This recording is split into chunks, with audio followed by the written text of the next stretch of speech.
Hello. There you go. Thank you. All right. Just by way of introduction, my name is Alain. I run a strategy and design consulting company called SYLVAIN. We work with a lot of companies, including the New York Times. You want to introduce yourself, David? Yeah. Hey, everybody. There we go. I like the energy. Yeah, Thank you. right. All right, cool. I'm David Rubin. I'm the Chief Marketing and Communications Officer at the New York Times. I've been there about 6 years. Prior to that, I was at Pinterest. And then prior to that, I spent a dozen plus years at Unilever, the consumer products company. I brought Axe body spray to the United States. So there you go. I'm sure when you saw your first Axe ad, you thought that person would go on to be the first CMO in New York Times history. So we can talk about that. Yeah. And then I also did hair care, which I'm sure you could also guess. Yeah, exactly. Actually, that's a good place to start. How does someone like you, someone who did marketing in a tried and true, best-in-class CPG company, end up at a place like the New York Times? Yeah, to be honest, it wasn't something I was expecting to do. When I was leaving Pinterest and I was looking for a job in the New York area where I was living, I was looking around and I thought I would do another digital startup. And my boss at the New York Times, who's now the CEO, she really convinced me that it was another product company, just like a Netflix or a Spotify. And those were places I wanted to go. And so I hadn't really thought of media as a place that needed a consumer product marketer. And in the end, in the consumer subscription world, it absolutely is just another product that needs to market itself and explain what it does and get people to pay for it. Yeah, I imagine that must be a challenging idea or discipline to bring to a place like the New York Times, which you might not have think as a brand, right? Maybe, although, the truth is journalism, not a surprise here, has been in a rough stint for a couple of decades, right? I think there's a stat that in the US, journalism's lost more jobs as an industry than the coal industry has. Wow. And so they've been looking for a way to explain to people, tell their story, and to make the business model work. And so they were all ears, to be honest. And so coming in and talking about a different way to talk about their story. You and I were talking about this in the back, that media historically is a place that survives because it has other companies believe they need to tell their story and come to media to tell it. But yet media companies don't typically tell their own story. And I think now the media industry has realized that doesn't really work, particularly if you're in a consumer-supported model. Yeah, it's interesting because we've seen the New York Times evolve over the last 8 to 10 years.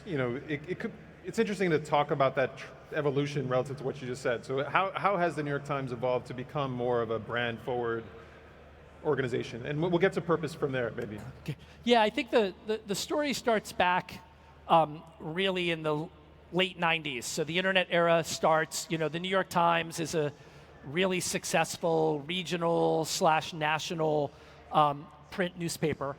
The internet comes and there's this allure of this idea that you could add to that. And you could then, in adding to that, you'd be able to reach the entire world and both get our journalism in front of more people and make more money. And that's not at all what happened. And by the time 2008, 2009, and the financial collapse happened, what was sort of under the surface was that the economics had completely gone away, and that the digital, the big digital players and social players had taken all the economics in the industry. And so by 2009 or so, the New York Times actually almost went bankrupt. All this is, you can Google it. By 2011, we started a paywall, which most people thought was a bad idea. The couple who thought it was a good idea said that maybe we'd get to 1 million subscribers. Park that number for a second. So by 2014, we're now stable. Going out of business isn't really a risk, but we're sort of trucking along. And our now publisher, who was in the newsroom, wrote this report called the Innovation Report. It was meant to be an internal document that was meant to be sort of a very introspective look, honest look at how we weren't doing well enough. and said that we needed to really commit to digital. We needed to really commit to being a consumer subscription business if we wanted to really go from sort of this to something that really went like this. In an irony, that report got leaked to BuzzFeed, and I wasn't there, but I heard it was a horrible couple of days. Turned out to be the best thing that ever happened for us because it galvanized the whole company and it held us publicly accountable that we really needed to change. And one of the lessons, and ever since then it's been like this. Today, not only did we pass the 1 million subscriber mark, we have about 9 million subscribers. We have 4 businesses today that have more than 1 million subscribers. So we have our core business, the news business, but we have a cooking product that has over 1 million subscriptions. We have our games product, over 1 million subscriptions. Any Wordle players in the house? Wordle. Wordle players? Wordle? Really? Not One. Okay, there we go. Yeah. Hands are too heavy this morning. We have 1 million cooking games. We have 1 million subscribers to The Athletic, our sports product. Hopefully there's some in the audience here too. And we even have 1 million subscribers outside the US. So real trajectory change. And it all happened, the lessons of that are that modest success is the enemy of real success. And that until you really commit full-heartedly, you can't really unlock, a full group embracing a real transformational change. Yeah. And the public accountability. Yeah, I love it. We'll get back to that. And I think I actually love the New York Times as an example of seizing a moment and holding itself accountable to change and really having the results to prove. But before I ask you my question, how many people here actually read the New York Times? Just by show of hands. There you go. Yeah, it's a powerful, powerful brand, and that's become a brand. And you alluded to some of the lessons, but I think it would be useful for all of us to hear maybe what are sort of the key marketing lessons that we can take away as marketers to bring home to our startups or bigger brands. What can we learn from your 6 years at the New York Times that can be applied elsewhere? I mean, the most important one is that the importance of sort of that commitment to change. I said before that modest success is the enemy of real success. If you can't explain where it is you're going and what you're willing to give up to get there. So the thing the innovation report did is it said, yes, we still care a lot about our advertising business, and thank you if there are any in the advertisers in the audience, but it's not how we drive our strategy. Yes, we care about our print business. Thank you if there are any print subscribers in the audience.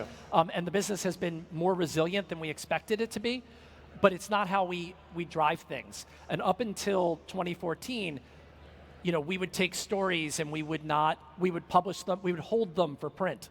Yeah. As an example, the way that newspapers used to do. Today, they go right to the web as soon as they're ready. There's almost nothing in the newspaper that you haven't read online before. That hasn't destroyed the newspaper, interestingly. So having the guts to make those calls was super important. Another really important lesson was to how important it is to codify even the sort of the rules for internal use. Yeah. The Times is 170 years old. Everything was very by word of mouth, very informal. By writing down our purpose, by writing down what our strategy is, it allowed us to unlock 5,000 people working together in a way that we weren't able to do before. And this is a place, it's a journalism-driven place. Right. It was skeptical about that kind of marketing kind of tools. Yeah. And they made a big difference to just sort of helping us, in a digital world, what you need is small teams that are working together cross-functionally and empowered to go do things. And you just can't do that and organize it well if you don't have some of this stuff written down and codified.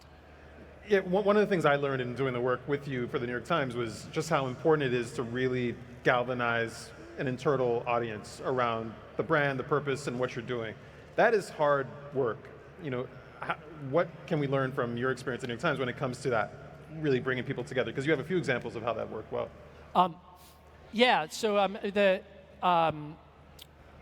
Probably when I joined the Times, let's just say it this way, I don't think most people in the company cared. People in the newsroom didn't really think that who ran their marketing would make any difference to them, right? The business side and the newsroom side were very separate. Actually, our executive editor two ago wrote a book where she talked about one of her rules where business side and newsroom side were in an elevator together. These are colleagues. They weren't allowed to talk to each other, quite literally.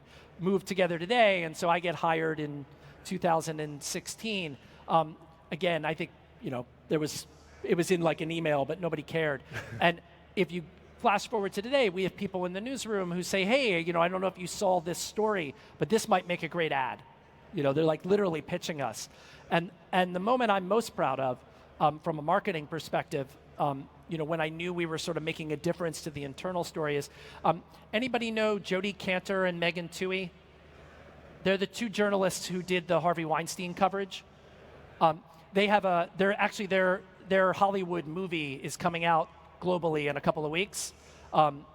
It's amazing. So they have a great book, She Said, which if you care about journalism, I don't make any money on this, by the way, but it's really a great look into how this stuff happens and what they had to go through to do this work. So they won a Pulitzer Prize, as they should, for their work. There's Jodi Kantor, when she tweeted out about the piece. Remember, this was really hard for them to do. They were threatened, their families were threatened, the Times was threatened. This was serious stuff. And there's a photo of them huddled over the work, over the computer with their editors, doing the last checks where they're about to hit send. It's this really heavy photo that I suspect in 100 years will still be taught in journalism schools. If you go to the front of that photo, there's a cubicle. And on the cubicle are a button. It's actually the same button twice. And the button says, "The truth is hard," which is our ad slogan. Now remember, I'm a deodorant marketer. People didn't take our slogans and put them in buttons and wear them, right? And not only did they have this ad slogan that they had on their cubicle, these incredible journalists, but they had taken a Sharpie and wrote "really." So it was, "The truth is really hard." So the way that we had kind of gotten their sentiment, but we had missed it just a little bit. And so the idea that we had given them a language for them to talk about their work to the world, that they wanted to take our ad slogan and wear it as a pin to identify themselves, was when I knew that we were having an impact on how they talk to the world. And sure enough, when she, that pin was in how she introduced her journalism in social media. Right, and you were telling me, even the title kind of harkens perhaps, the title of the book harkens perhaps to the title of the book and the movie were also the title of our ad. Yeah, this is a big deal, for marketing and sort of an internal purist audience to connect that well, like an editorially driven audience, is a big deal. And I think that has something to do with the New York Times purpose, right? So New York Times does incredibly important work globally and certainly in the US. How do you view the purpose of the New York Times? And maybe it's worth refreshing those who might not know what it even is. Like, how does that play in with your work? Yeah, so what we ended up codifying is we seek the truth and help people understand the world. So let's just break that down for a second.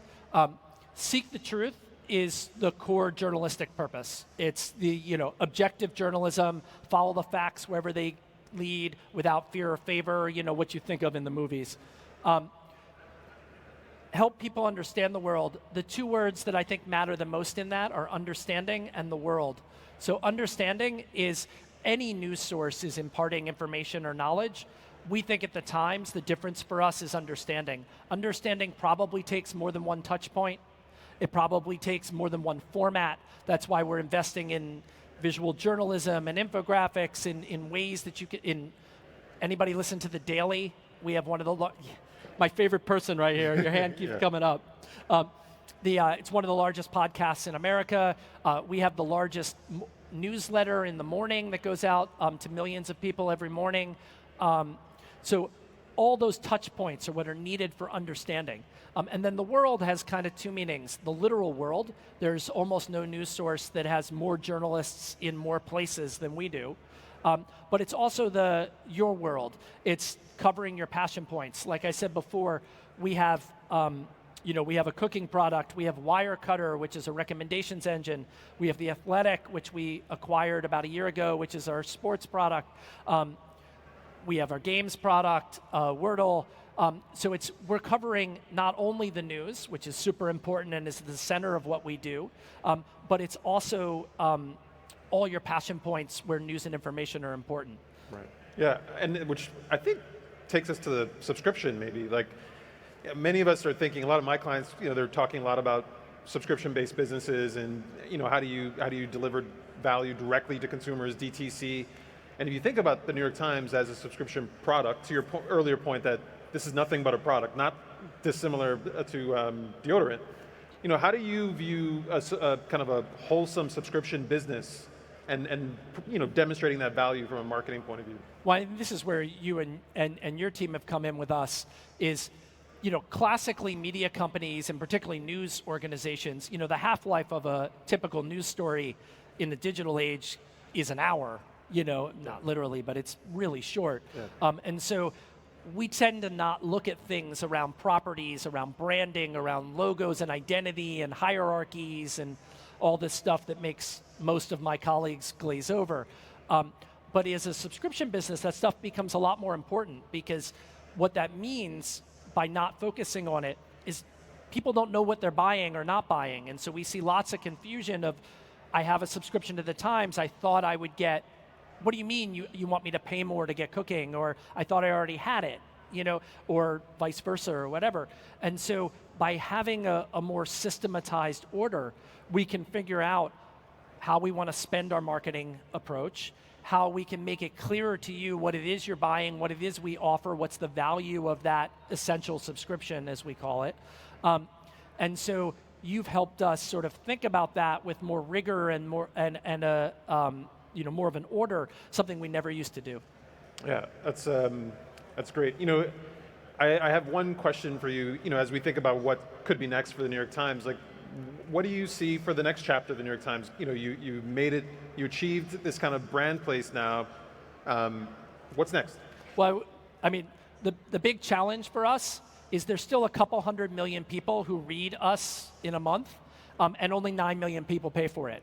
So we have to close, imagine if that was any other business in the world where you have one in whatever coming in, half the country comes into your business, but 1 in 15 of them pay for it. You'd be out of business. Right. And so for us, it's that essential subscription. It's this is the strategy we rolled out beginning of the year, really about how do we become the essential news and information source for all of your passion points.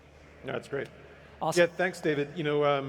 I'm speaking tomorrow. I'm going to plug my talk. I'm speaking tomorrow on when virtue is weaponized. I hope you come check it out. But anyway, thank you, David. Thank you, everybody. You all.